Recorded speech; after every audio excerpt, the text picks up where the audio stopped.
Hello everyone. Today's talk is titled Friendships of the Wise. And so it's actually looking at the concept of friendship and the concept of wisdom and where both these concepts would lead.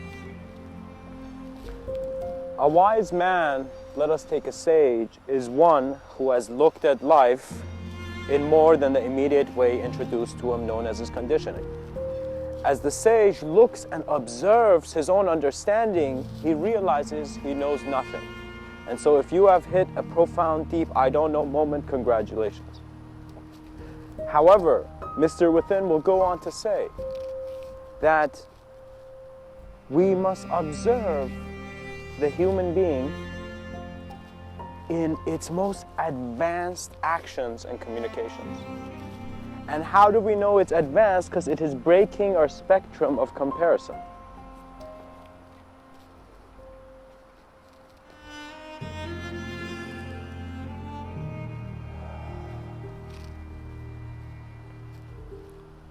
Wisdom can be said to be the development of self-awareness and a total present time awareness to your moment, which is always an awareness before any decision.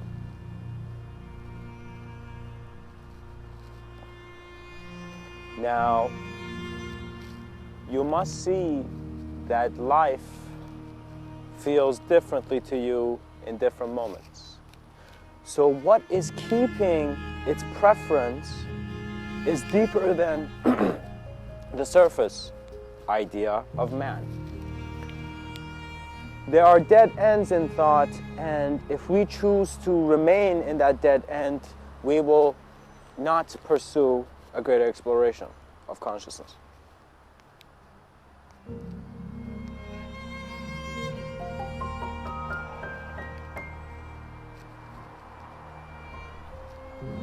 Your route is one that looks to sustain itself. As you trust life, you are also trusting the intelligence of life that is keeping everything together. This develops within you a knowing in which your knowing is coming from an awareness of infinite change. So it's as if you're more aware everything is temporal and you're relaxed. You're no longer in that fear of death, in that fear of panic. Because you are not something to be lost or found. You are an experience that continues, and the experiencer is crucial to be aware of, to know. Because your day, or this ego, let us say, this shape that is made into an idea of man, in which man considers to be him, you will see this idea can only walk in certain fields with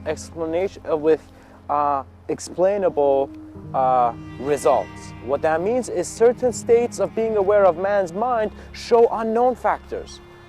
What that means is we're judging the system too soon because we're just recognizing we're multidimensional beings. And we've known it existentially because we are it, but now we're being aware of it again.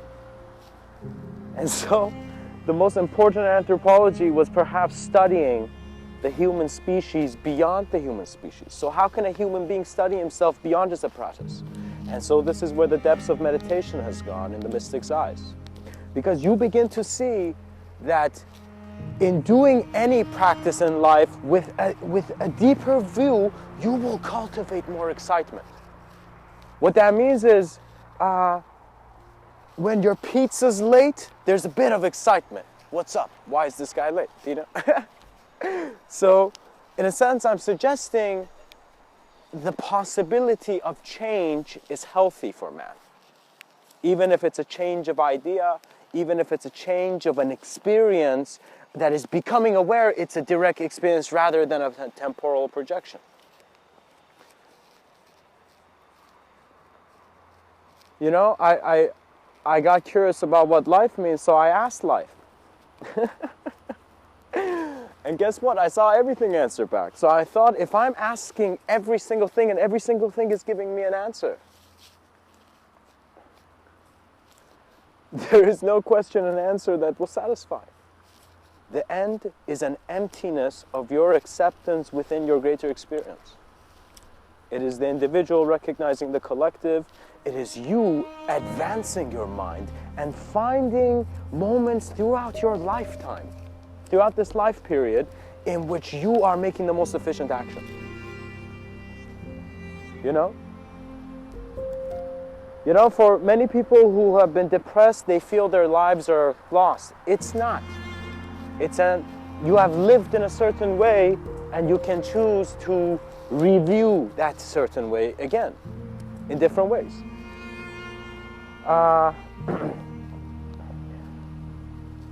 Do not forget the ability that you are, not an ability you have. You simply are this ability. You are this nature of expression.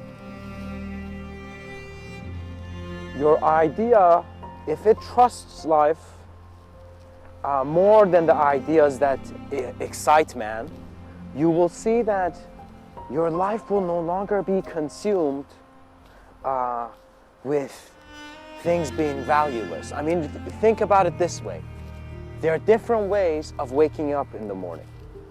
So similarly, there are different states of being, states in which the being is aware of himself in many different ways.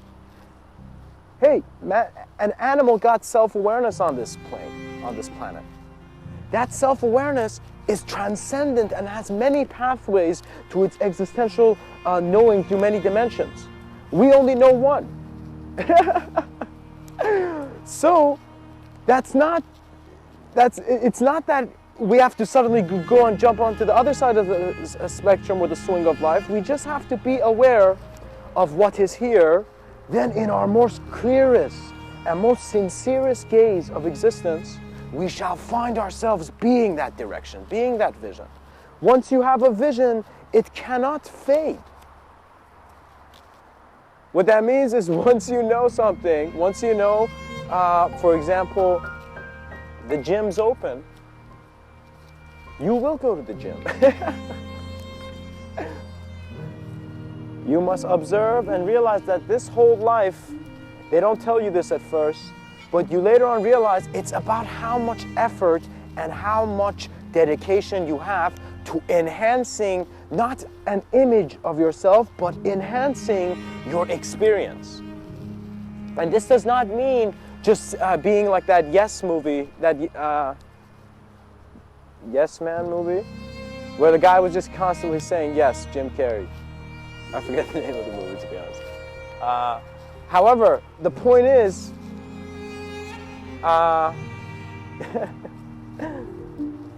you can always be more than what you're thinking right now.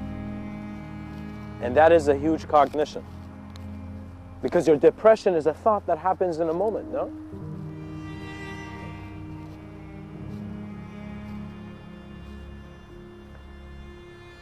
The world of thought is becoming more advanced, and we are required to build bridges into experiences never had before by human beings in the world today.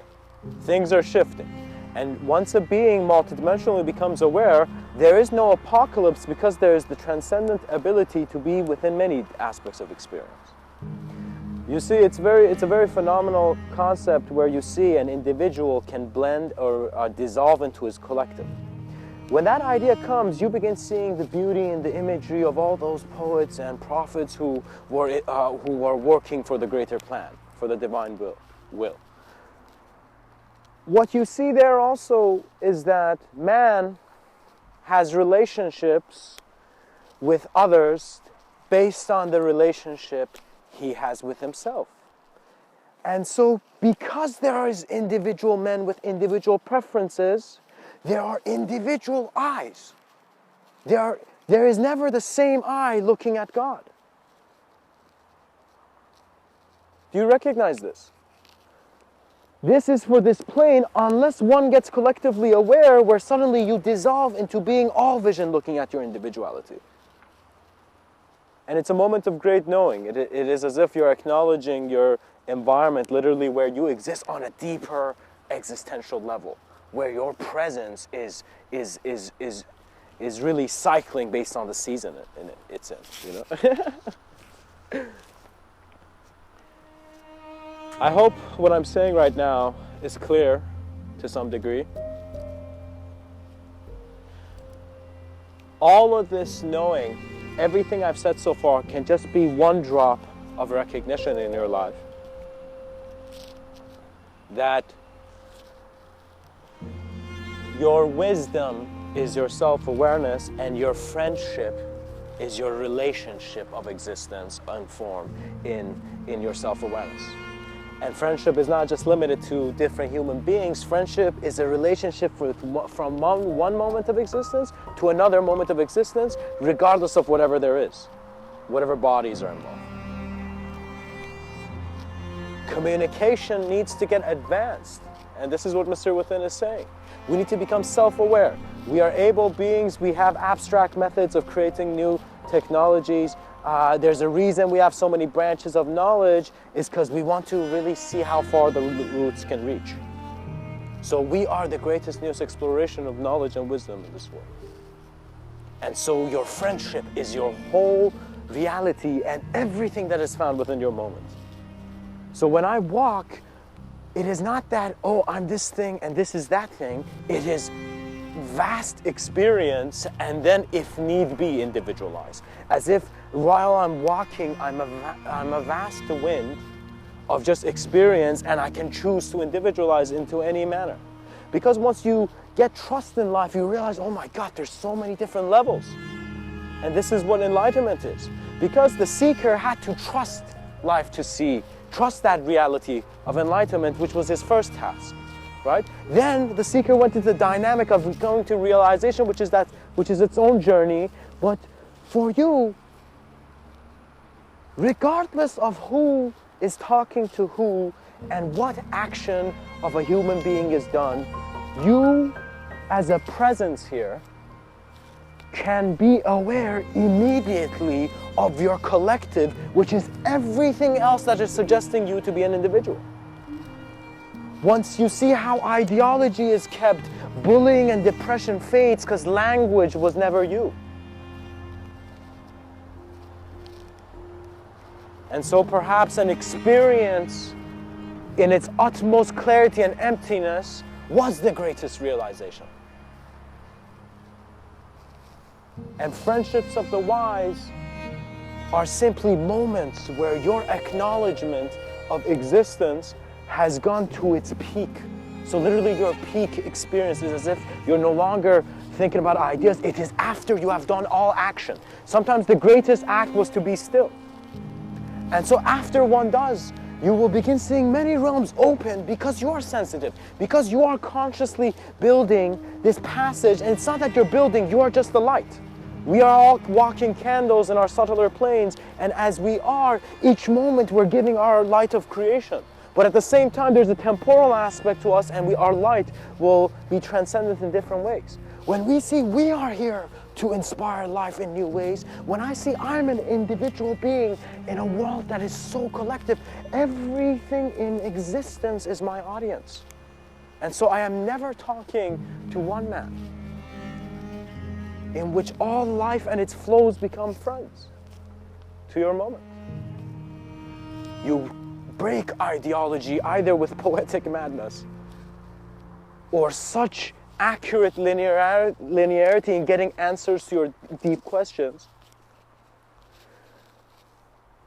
that philosophy never had to be shaped, man knew what he was, and words never had to play in dangerous ways. Walk among nature, go in a park, go alone. And then after a while of cultivating solitude with yourself, then go to others. And as you're alone, this does not mean a loneliness that you are restricting yourself from. It is you giving yourself permission, result-based, just go sit down and to observe what can happen to your state of being as you observe it through silence and stillness and deep breathing. Many fantastic things can happen in a self-aware moment where you know what to do for you. And so the universe is kept well.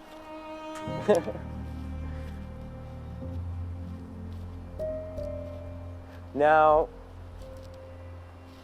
I want to bring up another aspect in which these two, friendship and wisdom, can suggest, in a sense. I'm going to use those two words to just add an additional sense of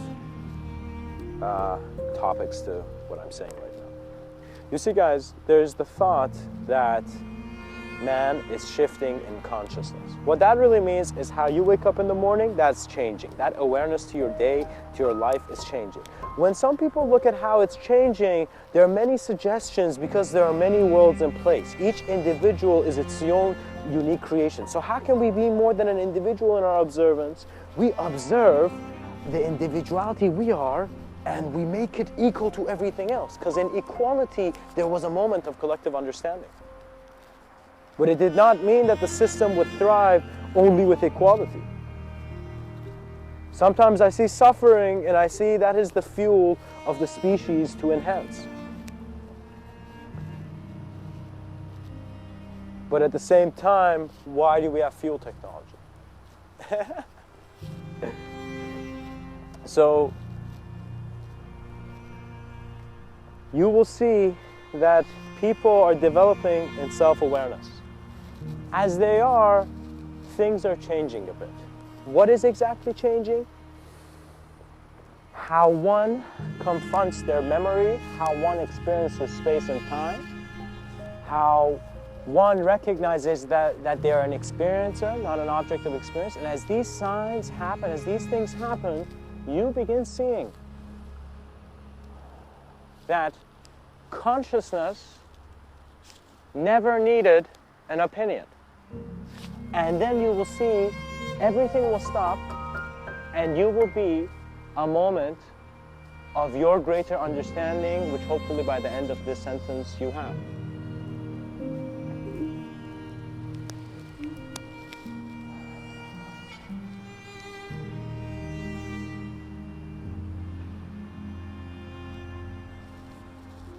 People will begin introducing to themselves more exciting forms. These forms will begin making them want to play with the human intelligence, as if right now we're just exploring the body still, but in a couple years after the body's been completely played with, we'd be like, what is keeping the body here? And so man will go to play with his mind. But regardless of how playfully we're doing this as a species, each being has an ability to work in their frame. If you exist in a frame, this is your atmosphere. This is what life has brought you into manifestation for. And so if you pay attention to how human life is kept, that is when the divine really enters your life. So people will go on to be excited about new things, but they will need self-awareness. And this self-awareness simply means that just one thing to pass on to every generation is that, hey, whatever you do, be aware of what the self means and tell us. That's what every older generation should say. Because we are constantly seeing man reach for its infinite potential. But it is not one that, again, can be satisfied by just an understanding to terminology and language. It's an experiential one. Direct experience is required more than anything else. You need to pay attention to moments of your life and how every moment has led to the moment that you are now. Begin cultivating an understanding of existence. So what that means, if someone came and asked you randomly, some random kid came and asked you, very young kid, is as if like, hey, what's the meaning of this whole thing, right? Would you give him your story to the kid, or would you try to have already then cultivated an understanding where to say, self-reflectively, I don't know, what do you think the meaning of all this is, right? And what you will begin to see is that you will use self-reflection to make the child understand from his own understanding.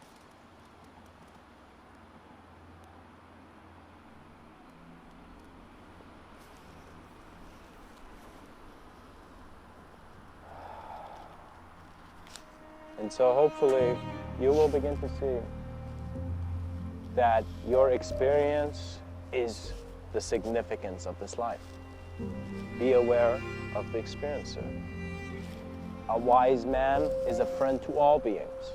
He guides all beings because all beings guide him. All life works with him. I'm present in the river of life, and so I work knowingly. You can work in the worst conditions and the best conditions. It doesn't matter. Each being has an access to tune into greater knowing and to do their work. It doesn't mean you get superpowers. It is not an illusion. It just means you are being honest and sincere with your own ability. You're trying to see where your ability is coming from and to see the source of your intelligence. And to be honest, it's a pretty badass thing to do. You know, it's one of those moments where you awaken to what is there, and so your arrogance fades. At first I thought it was wrong for me to be overwhelmed by life too much, and so I would hide. But later on I realized while I was hiding, I wasn't learning anything. So do not be shy in your own world. It's even better to be shy in a world where there's many people connecting and building a world. Because that is the contribution you can give to social co-creation, I guess. Your social contribution. And I want to very simply say, guys, it's a phenomenal thing to recognize yourself as an individual in this life and to be inspired by all individuality to see your collective. In utter honesty and sincerity, you are your greatest creation. I mean, we're all cosmic existential expressions. There's some profoundness within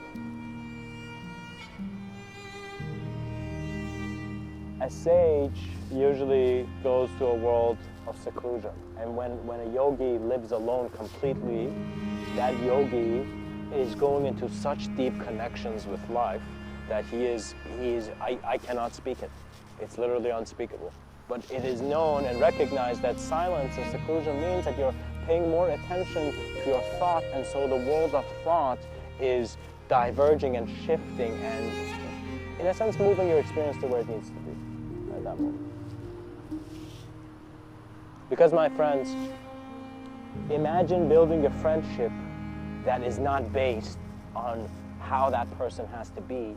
Rather, you see both people are so aware of life, are so compassionate to every moment of existence that they are friends by nature. And to be friends by nature means really man is finding union within his world.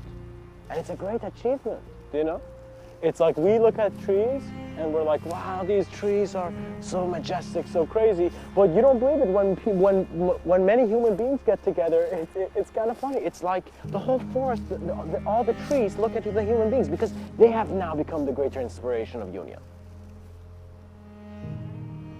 To be honest, Mr.Within will tell you that just go by a tree you trust and simply sit, get a chair and look at that tree for 30 minutes and try to see all of life and creation within it.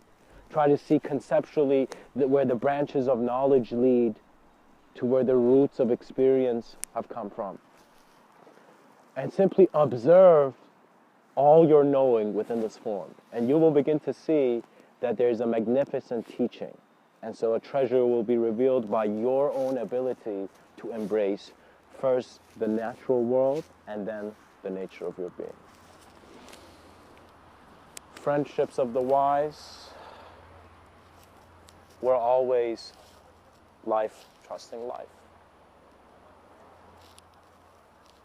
And the moment you do, you step out of that door where you needed belief, good and bad, wrong and right, and any other ideology that was suggesting something, and you realize there is no expectations because there is no spectrum that is immediately engaged, and you can walk comfortably in complete existential silence as if you have left that room which was a reality, which was a thought you were constantly bringing. The mind is very advanced because in the recognition of the mind, one sees that there is the infinite potential to be a mind that is projecting a body, a greater mind, a greater sense of collective intelligence. And so such a knowing is always found graceful. Much blessings and namaste.